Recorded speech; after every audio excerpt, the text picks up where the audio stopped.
Michezo live. Cheki sasa. Hello mwana michezo, karibu katika channel yetu ya Michezo Live. Usisahau kusubscribe, kulike, kucomment na kushare na marafiki ili waweze kupata habari zinazohusu michezo.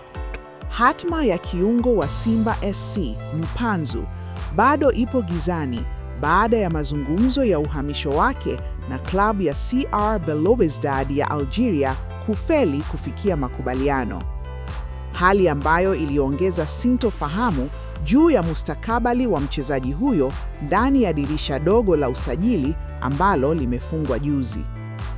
Taarifa zinaeleza kuwa pamoja na CR Belouizdad kuonyesha nia ya dhati ya kumnasa Mpanzu, pande hizo mbili zimeshindwa kukubaliana vigezo muhimu vya dili hilo, jambo lililosababisha mazungumzo kusimama bila mafanikio hadi sasa. Wakati huo huo, Simba imeendelea kuonyesha msimamo mkali sokoni baada ya kuikatalia Raja Casablanca ya Morocco. Pia iliwasilisha ofa ya kumchukua mchezaji huyo, lakini uongozi wa Wekundu wa Msimbazi ukaona haikuwa na maslahi kwa klabu.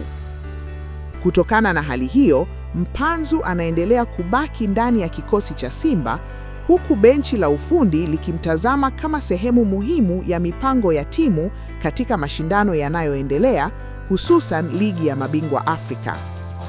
Mashabiki wa Simba sasa wanasubiri kwa hamu kuona iwapo klabu itabadilisha msimamo wake au kama Mpanzu ataendelea kuwa sehemu ya nguvu ya kikosi hicho wakati dirisha la usajili likizidi kuingia katika hatua za mwisho. Asante kwa kutufuatilia mpaka mwisho. Usisahau kusubscribe na kuacha maoni yako. Ikiwa umependa channel hii, acha maoni yako hapo, share na marafiki.